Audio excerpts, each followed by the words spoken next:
Ако порикthehemi sërish në studio dhe tashmë temën e ikjes kuadrit mjekësor nga vendi dhe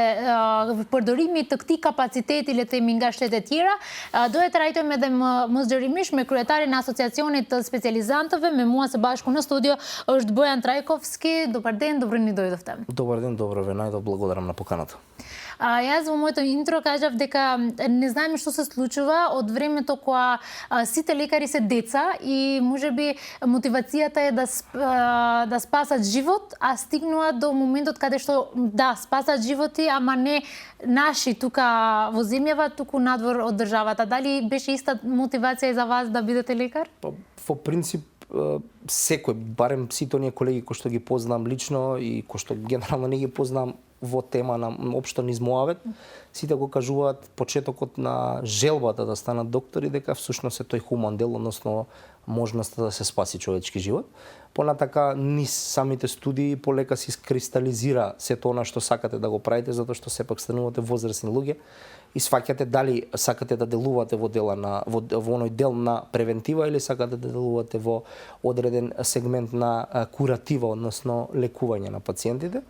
Првичното е секако желбата да се помогне, желбата хумано да се делува, желбата да се спаси човечки живот. Меѓутоа, како одите понатака низ студиите, сваќате дека системот и не е баш така мек, особено према вас, оние кои што сте имале желба да спасите човечки живот и сте го започнале тоа патување низ тие студии медицински се со желба да направите добро, меѓутоа гледате дека баш системот и не е така мек и дека едноставно многу често голем дел од колегите едноставно се премислуваат или пак низ текот на своите студии или по самите студии се преквалификуваат во одреден друг сектор, затоа што сепак на крајот од денот покрај желбата да бидеме хумани и да спасиме нечив човечки живот, треба да размислуваме и за себе пред се, но воедно и за нашите семејства, односно како ние нивки ги прехраниме и како ние нивки ги спасиме на крајот од денот. Точно. Сите студенти или пак лекари кои што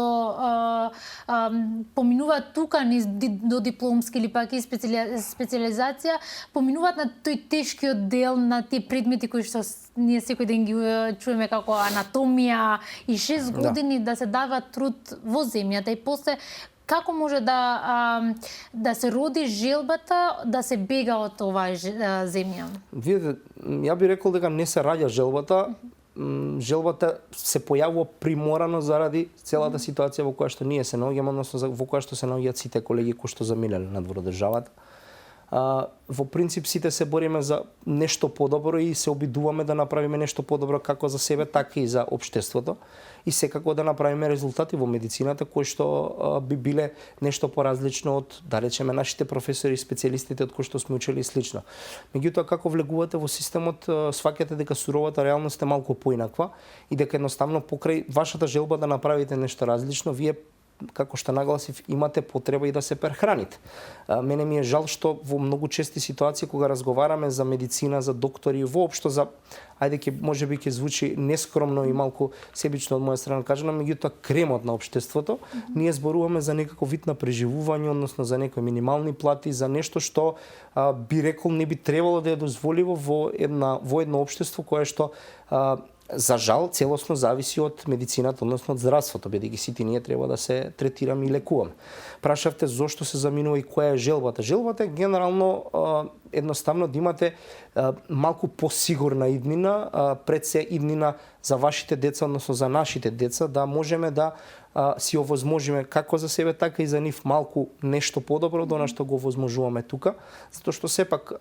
едно е што го представува секојдневието, телевизијата, да речеме и медиумите, секако и медицинските власти, како овие, така и претходните, сосема друга е реалноста низ која што ние се соочуваме и со која што се бориме на секојдневна основа. Како бирократски лавиринти, така и делот на финансиската надокнада, која што, за жал, бидејќи сепак живееме во материјално општество, е многу битен фактор за нашето секојдневно функционирање и нашата можност да си овозможиме за себе и за нашите семејства нешто повеќе. Покрај финансиската надокнада, секако тука веќе разговараме за една сериозна едукација, еден систем кој што треба да претрпи измени се со цел да покрај тоа што ние ќе успееме да направиме подобри специјалисти, ќе направиме и подобри луѓе кои што нема да бидат, да речеме, исфрустрирани по завршување на студиите, односно по завршување како на додипломските, така и на студиите од втор циклус, односно трет циклус, како е специјализации, така и докторати, и ќе можат да дадат нешто повеќе и поголем придонес во оваа држава, а не само фрустрација, негативност и секако лош одраз за здравството кој што го гледаме во секојдневна основа, кога имаме различни примери за лекари, колеги кои што секако треба да бидат искритикувани. Меѓутоа, јас сум убеден дека сето она што го гледаме како негативност е делумно и заради лошо поставениот систем во кој што ние студираме, а понатака работиме и од кој што голем дел од колегите се повеќе се решаваат и да избегаат. Често пати кога се зборува за заминување на лекари, се зборува и за голем број на лекари, и прилогот што го видовме пред малку зборува за над 300 лекари што заминуваат. Дали тоа значи дека ние сега имаме недостиг на лекари, или пак иако има толку голема бројка на заминување, пак тука да кажеме имаме доволно лекари? Тоа е малце комплексно прашање од еден аспект. Таа бројка како 300 не можеме секогаш да ја земеме како релевантна, затоа што покрај заминувањето на лекарите кои што имаат лиценца добиено и како податок тоа може да го добиете од лекарската комора, имате голем дел кои што заминуваат при крај на студиите, за време на студиите или пак по завршување без некаква лиценца, така да тој број е секако поголем од веќе прикажаните 300. Дали бројката на лекари е доволна? Во принцип, моментално би рекол дека не е соодветно распоредена бројката на лекари и дека во одреден аспект со трите факултета кои што во моментов ги имаме, тоа се Скопскиот, Штипскиот и Тетовскиот, ние правиме во одреден сегмент и хиперпродукција на кадар. Тука покрај хиперпродукцијата, односно зголемениот број на лекари, кои што секако ќе бараат работа на пазарот, добиват и еден неквалитет кој што при тоа ќе го осетат најмногу самите пациенти, така да мислам дека треба да се поработи најмногу на тој аспект на првично започнување на медицинските студии, односно соодветно распоредување на истите и секако и соодветна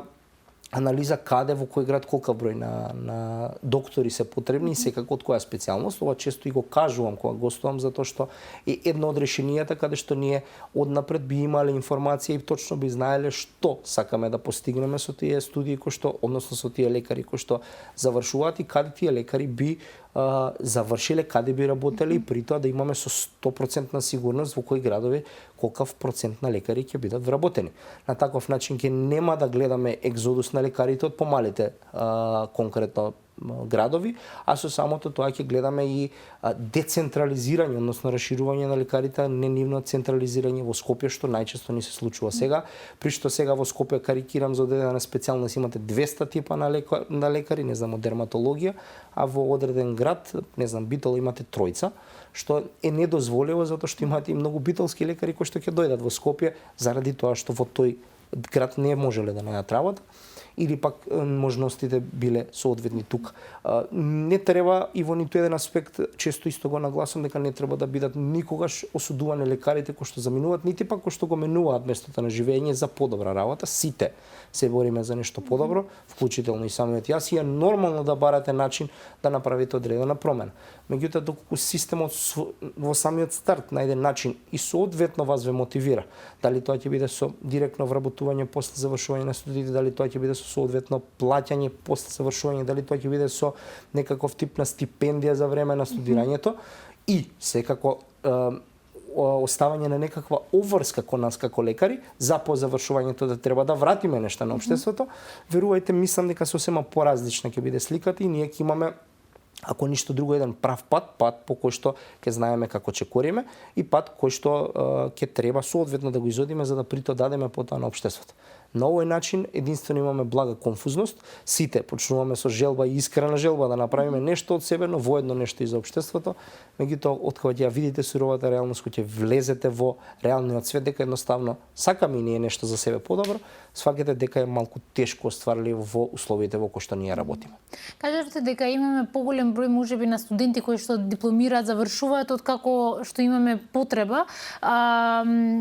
Ме интересира дали мислите дека кога родителите или пак фамилијата се доктори, треба и детето да биде доктор, пошто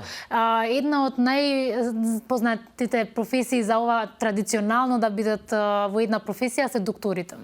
Традиционалност не постои во ниту една професија, може би рекол евентуално во занаетчиство, меѓутоа па и во занаетчиството треба да имаш фат за да го работиш тоа. Во медицина па најмалку треба да има нешто што подразбира превземање на некаков тип на наследство од страна на родителите. Можам само да кажам дека во принцип е полесен пат, полесен, звучи можеби критикувачки према тие колеги, меѓутоа за нијанси имаат малку поголем приказ за тоа што ги чека и генерално имаат помош од своите родители во аспект на студирањето, начинот на студирање, помош при објаснување на одредени предмети, како да се одредена материја соодветно абсолвира, како да се работи дали во примарна, дали во секундарна, терцијарна пракса, така да тоа е олеснителниот дел, сосема нормално, меѓутоа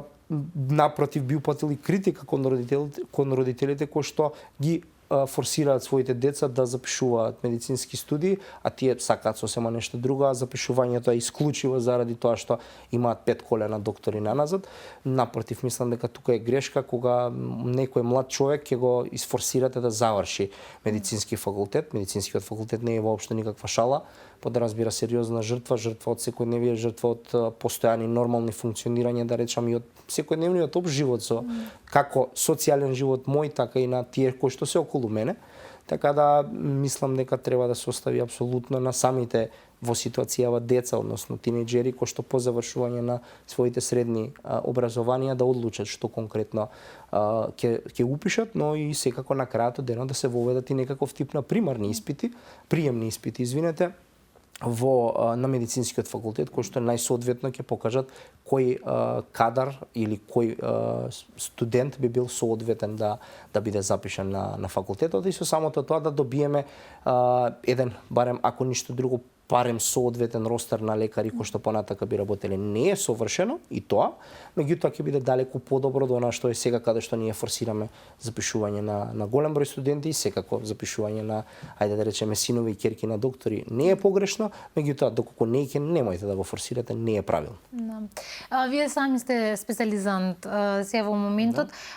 Кои се тие главните предизвици со кои сте соочувале од моментот на дипломирање па до сега?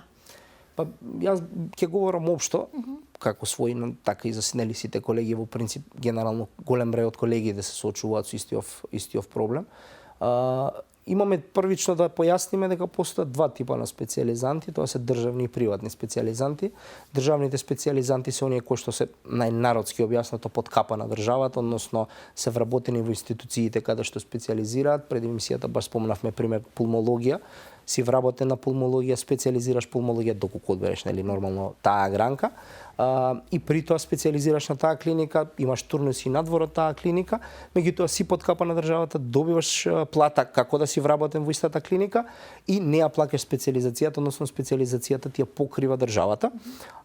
Единствено нешто што имаш ти оврска по завршување на самата специјализација да вратиш ист број на години како што си ја имал самата специјализација или онолку години колку што државата тебе ти плаќала за истата. Главниот проблем кај настанува во приватните специјализанти, односно во постоењето на приватни специјализанти како приватни.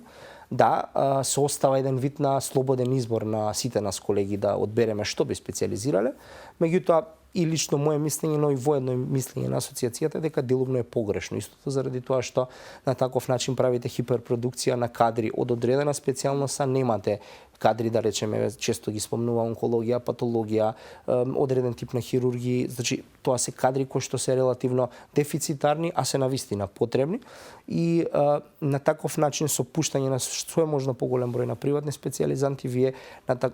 при тоа го рушите од еден тип на пазарот, заради тоа што имате хиперпродукција на еден вид на специјалности, а на самиот начин добивате и голем број на специјалности и специјалисти по завршувањето кои што немаат веќе каде да се вработат на пазарот. Проблемот каде настанува во делот на приватните специјализанти кои што секако постојат се тука и функционираат затоа што системот го налага истото. се боревме и како асоциација, ние како асоциација, така и останатите здруженија, здруженијата на лекари специјализанти, како секундарно исто присутно здружение како и ние,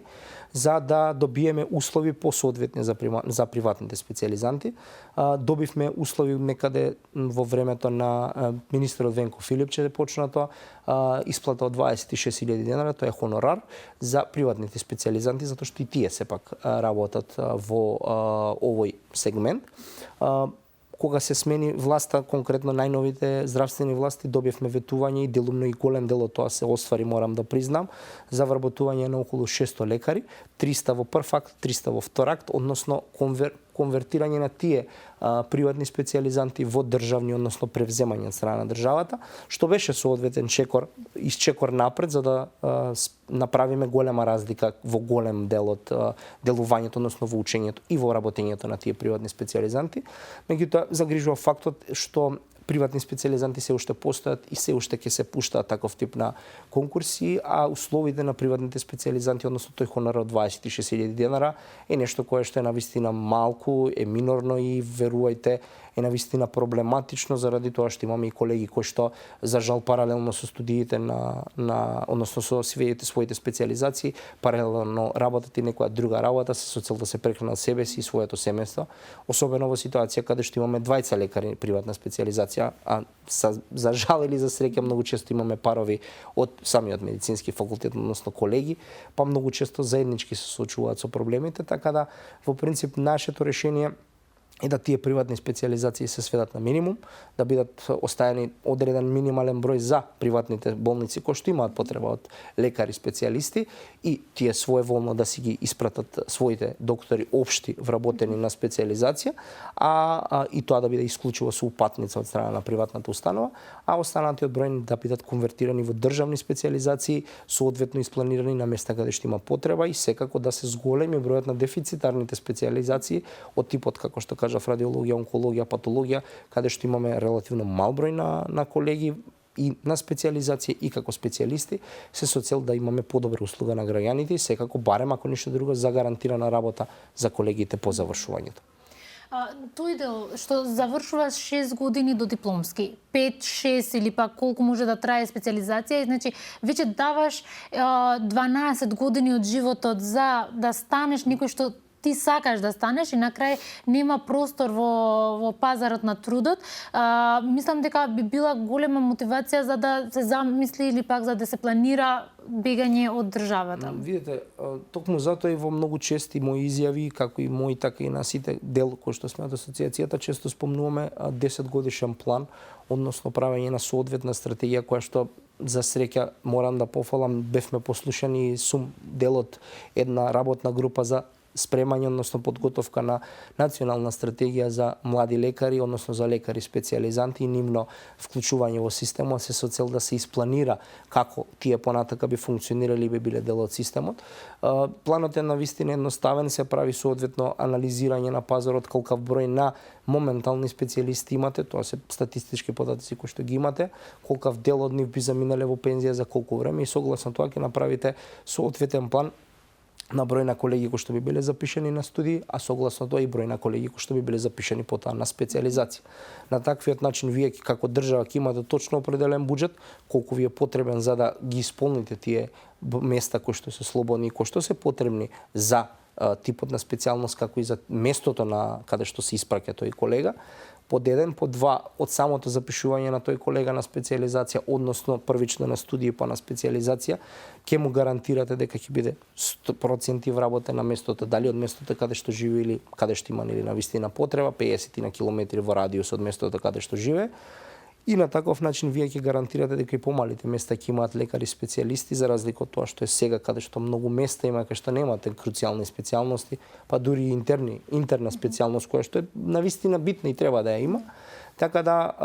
таа 10 годишна национална стратегија која што говорам е една од начините да ние успееме да го направиме соодветен патоказот, да им гарантираме на колегите првично сигурност, второ место во мрежа би рекол, односно нивно вработување и на крајот од денот соодветно избирање на кадрите. Ние никогаш нема да успееме да го спречиме екзодусот, да не се разбереме погрешно што и да се ветува, секогаш ќе имате држава која што ќе даде подобри услови, затоа што сепак ние не сме Скандинавија и ќе треба многу време за да поминат да дојдеме до таму. Меѓутоа јас сум многу убеден, барем од она што го говориме со колегите, дека ако тој пат се олесни, ако на колегите барем малку им се влее надеж, им се дае сигурност,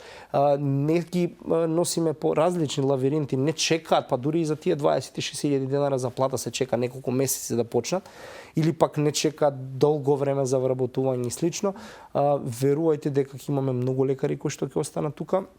Тоа е прво, и како што нагласив, ќе немате фрустрирани колеги кои што, да речеме, после 6 месеци до година чекање се вработуваат, на вистина се изфрустрирани, тоа се одразува на системот, но се одразува и на пациентите. На крајот од денот ние сите сме пациенти, сите ќе бидеме дел од истиот здравствен систем, како лекари, така и како пациенти, и верувајте ми дека ако успееме да барем малку направиме патокас на движење, и оваа држава, односно овие здравствени власти, дали сегашните, дали тие следни што ќе дадат, ја следат истата, верувајте ми дека ние ќе немаме апсолутно никаков проблем. Главната проблематика е што често имаме промена на здравствените власти, од една страна, од друга страна имаме недоследност во тоа што било план претходно.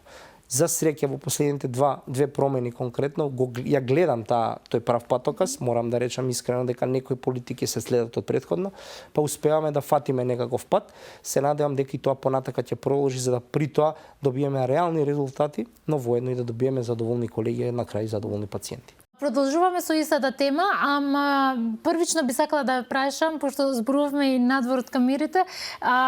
што прават лекарите кога се болни? Дали си давате рецепти за себе си или пак одите на лекар?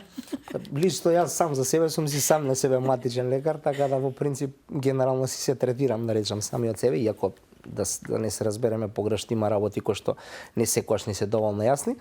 Во принцип важи она правила на механичарот, секогаш му е нерасипана колата. Истото мислам дека важи и за нас, затоа што најчесто ги занемаруваме работите. Па потоа доаѓа некоја компликација, дали чести се сега периодов настинки, синузити, горно респираторни, долно респираторни болести. Така да во принцип имате различни типови на колеги, некои кои што екстремно идат на лекари покрај тоа што се нели дела здравство, али поголем процент не се грижат толку за своето здравје, заради тоа што сепак приоритетни се оние околу нас, фамилијата, пациентите и оние на кои што треба да им пружиме помош, нели секако. Значи правиш што ти кажувам јас, не правиш што ви правам јас. Така, баш така, не гледаш што правам јас, правиш што ти кажувам, така да тоа е тоа, важи баш тоа правило. Да. Сакам да се навратам во кај професијата, пошто забораваме дека медицина секогаш е викана како најхумана професија во светот, но забораваме дека и лекарите треба да имат достоинствен живот. Дали тоа е една од најголемите точки што не достига тука кај нас? Па, апсолутно можам да се согласам дека, знаете, се кажува дека ако си лекар и кажеш нешто кое што подразбира проблем кој што ти го имаш, секогаш подразбира она дека ти знаеш, заврши доктор, сега кој знае каков тип на бенефиции имаш, плата. Општо во јавноста постои она мислење дека ние сме преплатени, дека ние не работиме ништо. За жал тоа е мислењето кое што го имаат најголем процент на граѓаните. И едноставно тоа е нешто на кое што сите ние како лекари, дел од здравството, треба да се бориме, но и здравствените власти да го сменат тоа мислење кај пациентите. Секогаш пациентот е на прво место, тука нема збор. Меѓутоа мора да разберат пациентите дека колку што тие имаат право да бираат да се лекуваат, толку имаме и ние право да одбереме дали некого ќе го лекуваме. Тоа е нормално, човечко и наше право како професионалци. Меѓутоа тока не подразбира его, не подразбира некаков тип на несоодветно однесување од наша страна. Треба да се трудиме да ја смениме јавната слика за здравството и мислам дека тоа можеме да го направиме секој еден од нас и да на начин на кој што секој знае најдобро, секој во својата област, секој во својата специјалност. Јас сум дел од примарно здравство и се трудам колку што е физички возможно да посветам време и простор на моите пациенти. Има ситуација каде што нели не ми е и мене денот, каде што несоодветно можеби ќе до крај завршиш работата, но оној дел на диагностика мора да биде секогаш доследен, ние мора да пазиме што правиме заради тоа што сепак од нас зависи човечкиот живот, дали ќе биде насочен на прав пат, односно дали ќе биде спасен или пак ќе направиме одреден тип на грешка. Велиме во здравството, односно при лекувањето имаме дозволиви и недозволиви грешки. Дозволивите грешки постојат и може да се случат, дали е тоа заборавен одреден тип на терапија, па се допише или нешто бирократски ќе се сгреши, или пак недоволно ќе биде соодветно истретиран во одреден аспект пациентот, меѓутоа имат и недозволиви грешки во дел на хирургија, во дел на интернистичко делување, каде што тоа може да биде круцијално битно да ние направиме грешка кај самиот пациент. Така да порака секако за сите колеги да отворат уши, да отворат очи, што се вели, да едноставно соодветно ги слушаат пациентите, ги истретираат соодветно, но порака и до пациентите да имаат разбирање за овој систем. Ние сме реално преоптоварени, имаме во континуитет барање и мора да разбера дека ова што го добиваат како здравство, и тоа ќе ви потврдам затоа што сум посетил повеќе центри во Европа, верувајте, ние добиваме реално соодветно внимание од страна на лекарите, дури во одредена ситуација и премногу. Никаде на запад немате, еве често ја спомнуваме Германија и често желбата на пациентите да бидат лекувани во германски систем. Никаде во Германија, во Скандинавија, вие немате можност да изразите желби да добиете крвна слика. Тука кај нас имате пациенти кои што прават на месец дена. Тоа се 12 крвни слики, тоа се сериозно оштетување на буџетот на Македонија, односно на она што е здравствено осигурување, кој што сите ние го плаќаме. И тоа е една тема за која што треба сериозно да се погрижат здравствените власти, заради тоа што пациентите колку што имаат и право, толку и треба да се внимава да не го злоупотребат истото. Додека зборуваме за правата на пациентите и лекарите, ме интересира ваше мислење дали би требало лекарите работите трета смена, работите 24 часа смена, дали би требало да имате бенефициран стаж?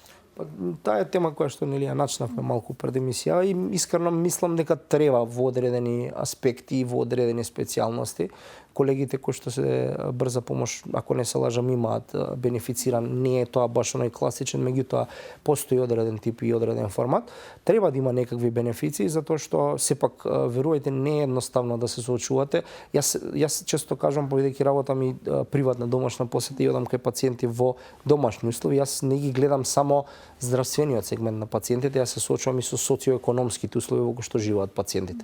Верувајте, имате такви траурни состојби во кои што дури јас, кој што во одредена ситуација пробувам да ги затворам своите чувства, народски објаснето,